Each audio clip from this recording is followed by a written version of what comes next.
로마서 12장은 네 가지의 교훈을 크게 보면 하나는 드리라, offer.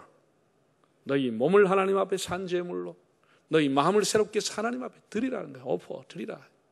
두 번째는 너희가 각각 받은 은사대로 섬기라. 섬기라는 거예요. 교회를 섬기고 하나님을 섬기고 형제를 섬기라고 하는 거예요. 세 번째는 share, 나누라고 하는 겁니다. 손대접하기를 힘쓰고 긍휼을 베풀고 이웃에게 나누어 주기를 나누라고 하는 거예요. 나누라고 하는 거예요. 예, 다 쉬운 게 아니죠. 그리고 오늘은 전체적인 내용을 한마디로 얘기하면 love, 사랑하라는 겁니다. 사랑하라는 것입니다. 예수 믿는 사람이 가족, 가까이 있는 가족뿐 아니라 우리가 사회생활을 하기 때문에 이웃과의 관계를 맺고 살아가는데 일반적으로 여러분 좋은 이웃보다 나쁜 이웃이 더 많다는 것을 알아야 됩니다. 그 속에 살기 어려운 거예요. 다 우호적이고 다 좋은 관계의 이웃이 있으면 얼마나 좋겠습니까? 세상은 그렇지 않습니다. 가까이 있는 가족이나 친척들 때문에 가까이 있다고 하는 사람들 때문에 더 스트레스를 받아가지고 더 잠을 못 자고 더 분노하고, 왜? 가까이 있기 때문에 더 실망을 주기 때문에, 늘 만나기 때문에 늘 아픔을 주기 때문에. 가까이 있는 사람이 나쁜 이웃이 있다고 하는 것이, 가시 같은 이웃이 있다고 하는 것이 우리를 불편하게 하는 겁니다. 더 스트레스 받게 하는 겁니다. 오늘 본문은 우리들의 가정생활, 교회생활, 사회생활에서 하나님과의 관계도 소중하지만 우리 이웃과의 관계를 어떻게 하고 살 것인가. 아주 나쁜 저희를 가지고 있는 이웃, 악의를 가지고 있는 이웃, 가시 같은 이웃, 원수 같은 이웃을 만나면 어떻게 해야 되느냐, 이런 이야기입니다.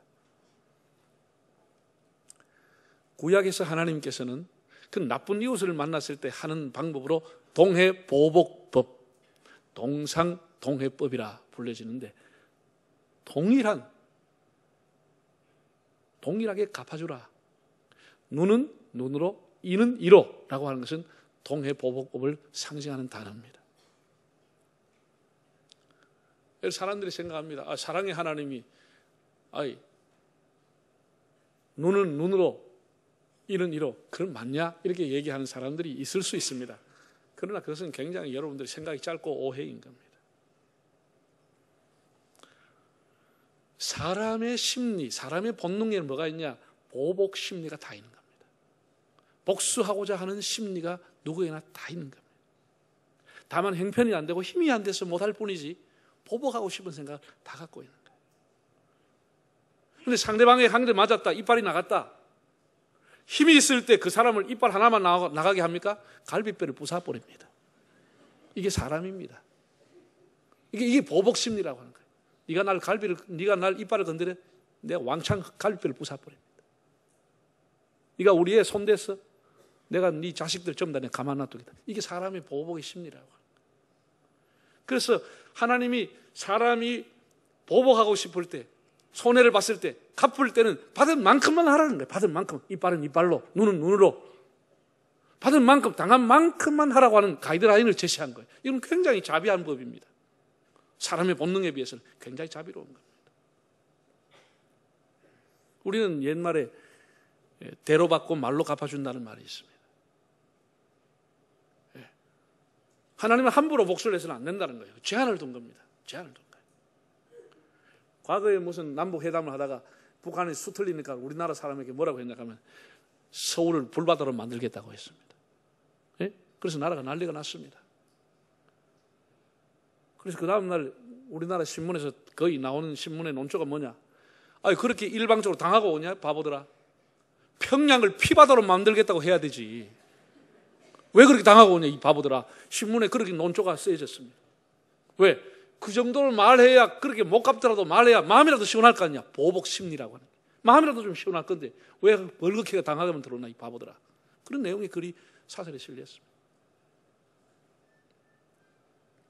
이는 이로, 눈은 눈으로 하는 것은 어떻게 보면 굉장히 엄격하고 한 것처럼 보이지만 하나님께서 당한 만큼만 하라고 준 것도 굉장히 사람들을 사랑하시는 자비의 법이라고 하는 걸 알아야 됩니다. 그 정도만 하라는 거예요. 더 이상 하지 말라는 거예요. 여러분, 우리나라의 민법과 형법이라고 하는 것이 제가 뭐 법을 전공하지 않아서 모르겠습니다만 거의가 다 구약의 율법에 나오는 동해보복법을 기초로 해서 만든 법이라고 봅니다.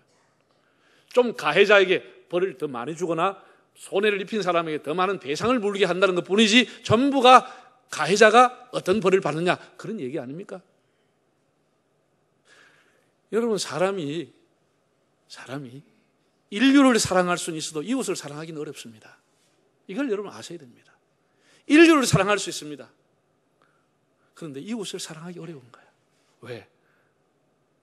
더 실망시키기 때문에, 더 아프게 하기 때문에, 언제든지 날마다 더 괴롭히기 때문에, 사사건건. 그래서 이웃을 용서하고 살아가기가 참 어려운 거예요. 어려운 거예요. 가까이 있는 사람, 친인척, 이웃이라고 하는 사람이 내게 힘들게 할 때 어떻게 할까? 이걸 오늘 아침에 여러분 성경은 뭐라고 하는지, 우리 마음대로 내 뜻대로 하는 게 아니고 하나님은 뭐라고 하는지 오늘 주님의 음성을 들을 수 있기를 바랍니다. 한 세 가지를 제가 말씀을 드리겠습니다. 첫째는 우리를 핍박하는 자가 있으면 축복하라고 말씀했습니다. 14절에 너희를 박해하는 자를 축복하라. 축복하고 저주하지 말라. 마태복음 5장 44절에 예수님께서 너희를 박해하는 자를 위하여 기도하라. 이 박해라고 하는 말을 헬라어로 보면 디오코라고 하는 단어로 되어 있는데, 디오코, 핍박하다 혹은 추적하다는 뜻을 갖고 있습니다. 끝까지 따라다니면서 괴롭히는 거예요. 추적하는 거예요. 그걸 핍박한다, 그렇게 사용이 됐습니다. 축복하라고 하는 말은 헬라어로 율로게오라고 하는 단어인데, 이거는 칭찬하다는 뜻이 포함되어 있습니다. 너희를 따라다니면서 추적해서 괴롭히는 사람이 있으면 그 사람을 칭찬해주고 축복하라는 거예요. 이게 우리 말이 되는 소리입니까? 핍박하는 사람을 축복하라는 거예요. 네. 여기에서 우리가 핍박에 대한 오해가 없었으면 좋겠습니다. 사람이 자신의 잘못으로, 자신의 허물과 자신의 부족함으로 당하는 것은 핍박이 아니고 비난인 것입니다. 그걸 핍박으로 착각하면 안 되는 겁니다. 이 한국교회가 아픔이 뭐냐? 핍박을 받고 있는 것이 아니고 비난을 받고 있다고 하는 것이 우리의 과제고 아픔인 것입니다.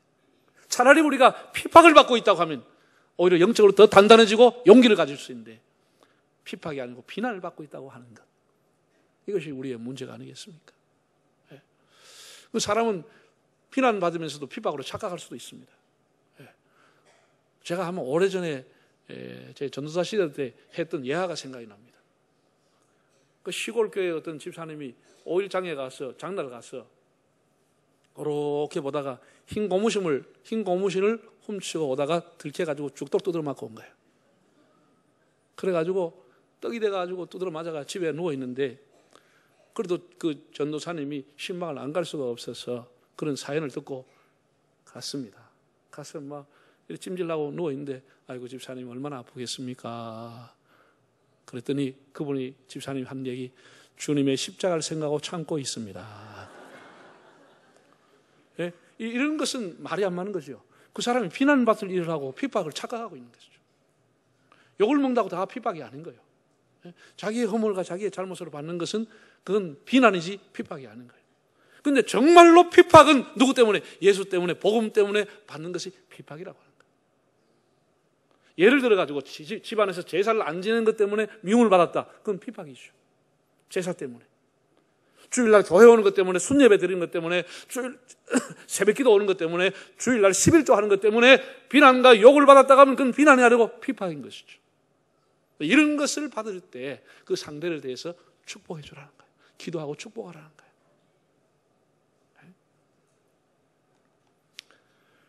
디모데후서 3장 12절에 보면 무릇 경건하게 살려고 하는 자는 그리스도 안에서 핍박을 받으리라, 그렇게 말했습니다. 우리가 경건하게 살려고 하면 세상으로부터 미움을 받고 핍박을 받는 거예요. 여러분, 예수님이 하신 말씀을 묵상해 보십시오. 예수님이 요한복음 15장 18절에 이렇게 말하셨습니다. 세상이 너희를 미워하거든 너희를 미워한 것이 아니고 나를 먼저 미워한 것이다. 왜 세상 사람이 나를 미워하느냐? 그거는 예수님을 미워한다는 거예요. 예수 믿기 때문에 싫어한다는 거예요. 그래서 원수 갚는 것을 하나님께 맡기라는 거예요. 네가 갚으려고 하지 마. 그건 나를 상대한 거기 때문에 내가 그 사람을 정리해 줄 테니까 너는 그 사람을 상대하지 말라는 거예요. 네가 갚으려고 하지 말라는 거예요. 왜? 예수님 때문에 너를 핍박하는 거기 때문에. 너는 상관없다라는 것이죠. 네. 자, 예수님이 이렇게 말했습니다. 너희가 누구 집에 들어가든지 그 집에 가서 먼저 뭐를 빌라고? 네? 그 집에 평안을 빌어주라고 그랬어요. 이 가정이 평안하도록 기도하라고 그랬습니다. 그 이후의 말씀이 참 오묘한 하나님의 법칙이 있습니다. 그 이후에 이렇게 말했습니다. 만일 너희의 빈 평안이 그 집에 합당하면 그에게로 갈 것이요, 합당하지 않으면 너희의 빈 평안이 너희에게로 돌아오리라. 그렇게 말씀하셨죠? 그러니까 우리가 남의 사업장 가든지 교인 집에 가든지 어디 가든지 우리 예수 믿는 사람 한 일부이랑 묵상하면서 이 가정이 주님의 평화, 주님의 은혜를 빌어주는 겁니다. 그 가정이 받을 만한 그릇이 되고 합당하면 그 빈 평안이 갈 것이고 축복이 안 가면 그것이 내한테로 오는 것입니다. 그렇죠? 자, 그러면 이 말씀, 이 하나님의 법칙을 저주라고 하는 말로 한번 바꿔 생각해 볼까요? 내 마음에 안 드는 사람, 싫어하는 사람, 미워하는 사람 집에 가서 사업장 가서 말은 하지 않지만 속으로 저주를 했다. 망하게 해달라, 저주를 했다 라고 하면 너의 저주가 합당하면 그 집에 맞아 들어갈 것이고 합당하지 않으면 그 저주가 누구한테 가요? 자기한테로 와버리는 거예요. 자기한테로 오는 거예요. 그래서 저주하면 안 된다는 거예요. 왜냐하면 우리가 가지고 있는 시각과 판단은 굉장히 잘못된 게 많습니다. 내가 남을 판단하는 것 굉장히 잘못된 게 더 많습니다. 내가 보는 시각에서 보기 때문에, 내 기준에서 보기 때문에 내가 잘못된 판단을 가지고 그 사람을 저주하면 그 저주가 합당하지 않기 때문에 내게 와버리는 거예요. 내가 왜 와버리는 거예요? 메아리처럼 튕겨서 와버리는 거예요. 그런데 왜 가서 저주를 하는 겁니까? 그래서 예수님께서 오늘 성경에 바울이 뭐라고 했냐? 너를 핍박하는 자가 있건 가서 축복을 하라는 거예요. 축복을 해주라는 거예요. 축복을 하라는 거예요. 저주하지 마라. 예수 믿으면 저주하는 권한이 없어집니다.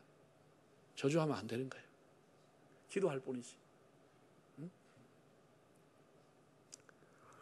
내 편견으로 남을 저주하면, 내가 잘못된 편견이 있었다고 하면 그 저주가 내게 와버리는 거예요. 그렇게 하면 안 되잖아요. 자, 다시 14절 읽어보겠습니다. 시작. 너희를 박해하는 자를 축복하라. 축복하고 뭐 하지 말으라고요?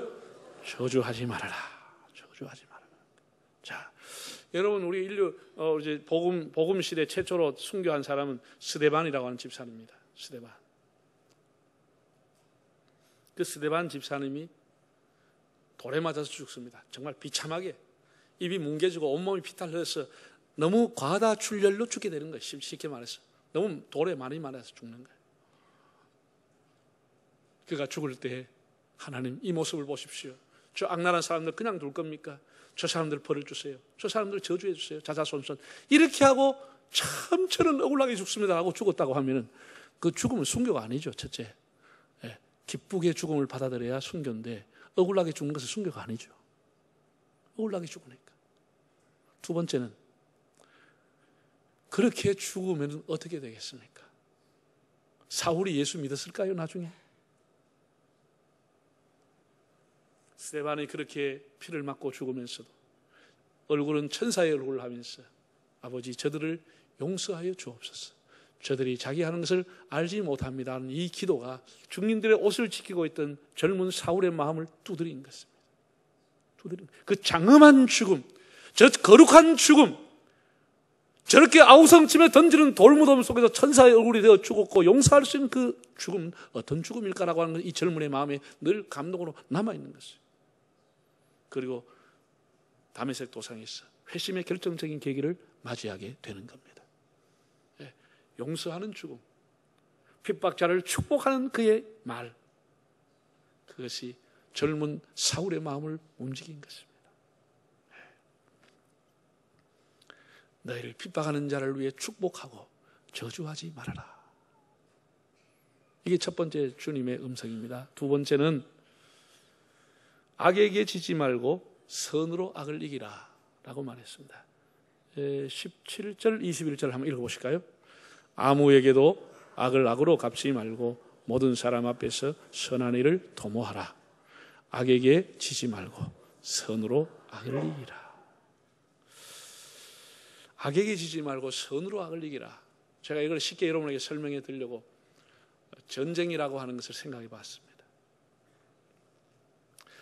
어떤 전쟁이든지 전쟁은 거의가 다 명분을 가지고 전쟁을 했습니다. 그냥 힘이 있다고 시작한 게 아닙니다. 다 나름대로 전쟁할 수 있는 거리, 전쟁할 수 있는 명분을 축적했다가 때가 딱 되면 전쟁을 일으키는 겁니다. 그 명분이라는 게 뭐지요? 자유를 위하여, 평화를 위하여, 독재자로부터 해방을 위하여 등등의 이유를 가지고 그 정당한 원리를 내세워서 전쟁을 시작합니다. 그 명분 때문에 수많은 젊은이들이 영문도 모른 채 전장터에 끌려가서 죽습니다. 여러분, 전쟁이 무슨 게임입니까? 오락입니까? 전쟁은 그야말로 서바이벌입니다. 사느냐 죽느냐의 생존이 달려있는 겁니다. 저 사람을 죽이지 않으면 내가 죽는 겁니다. 시작할 때는 다 선하게 시작합니다. 선한 목적을 가지고 자유와 평화, 민주주의 이런 명분을 가지고 시작하지만 전쟁하는 과정은 다 악한 것입니다. 수단과 방법이 가리지 않습니다. 이겨야 되기 때문에. 이기는 것 외에는 다 사라지는 겁니다. 내가 그를 죽이지 않으면 그가 나를 죽이기 때문에 살기 위해서는 수단과 방법이 없는 것입니다. 모든 악이 다 총동원되는 겁니다. 전쟁보다 악한 게 없습니다. 이 인류에서 제일 큰 죄악이 전쟁의 죄악입니다. 한꺼번에 수백만 수천만을 죽는 겁니다. 전쟁이 제일 큰 죄악입니다. 그 전쟁에는 선이 없습니다. 시작할 때는 선한 목적을 가지고 명분을 가지고 시작하지만 전쟁하는 과정에는 다 사라지고 악만 남아 있습니다. 수단과 방법을 가리지 않습니다. 야간에 기습적으로 가서 그냥 공격해버립니다. 그냥 비행기에서 폭격해버립니다. 그냥 미사일을 쏴버립니다. 그건 누가 맞든지 상관하지 않습니다. 쏴버리는 거예요. 하얀 방사기 그냥 불 붙여버리는 것입니다. 그를 죽이지 않으면 내가 죽기 때문에 이 불가피하게 살인하고 인간 사냥을 하게 되는 겁니다. 무서운 죄악입니다. 전쟁에 승리하고 나면 반드시 정당한 명분을 또 개발합니다. 이렇게 해서 이런 과정을 통해서 우리는 승리를 거두었다고 하는 정당한 명분은 논리를 개발할 수 있지만 그 과정은 다 악한 것입니다. 다 악한 것입니다. 정의를 응징하겠다고 나섰지만 정의는 짓밟히는 것입니다. 수단과 방법 가리지 않기 때문에. 여러분, 전쟁하면서 선한 방법을 가지고 전쟁을 하자. 선한 방법을 찾아가지고 그 전쟁이 됩니까? 안 되지요. 다 수단과 방법을 가리지 않습니다. 나중에 주어지는 논리는 다 정당화시키기 위한 논리를 만든 것이지 그건 합당하지 않는 겁니다. 승자의 논리지 합당하지 않는 겁니다. 전쟁이 이렇게 무서운 거예요. 그래서 우리 믿는 사람들도 악에게 빠지기 쉬운 거예요. 이기려고 하는 욕심 때문에. 바울이 이렇게 말했습니다. 악에게 지지 말고 어떻게 하라고요? 선으로 살아라는 거예요. 차라리 저버리라는 거예요. 차라리 저거 선으로 살아라는 거예요.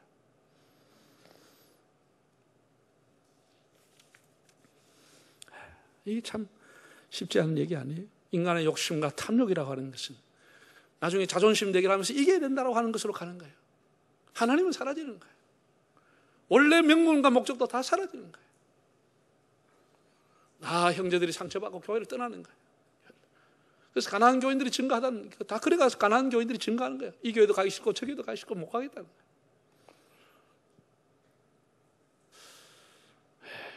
우리가 악의 지배를 당하면 행복은 사라집니다. 순간적인 통쾌함은 올지 모르지만 그 사람의 인생의 행복은 사라지는 겁니다. 그래서 악에게 지지 말고 선으로 악을 이기라. 마지막 세 번째입니다. 여러분, 우리 악에게 지지 않으려면 어떻게 해야 되죠? 18절을 한번 읽어보겠습니다. 18절 시작.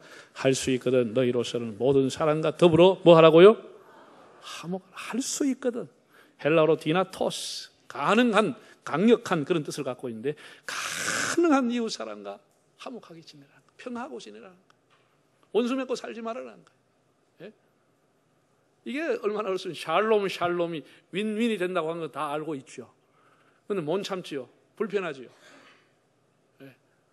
하고 싶은 말 해버리는 것이죠. 그리고 평화가 깨지는 거죠. 상대방이 때렸다가 보복을 하게 되는 거죠.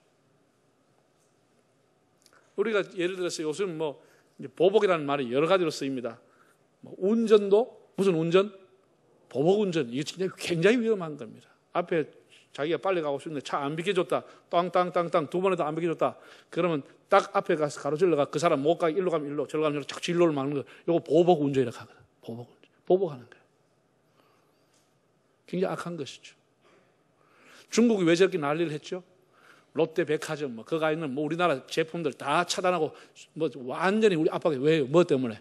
사드 보복이라고 하는 거예요. 보복이 이렇게 무서운 거예요. 보복이라. 국가 간에도 보복하는 거예요.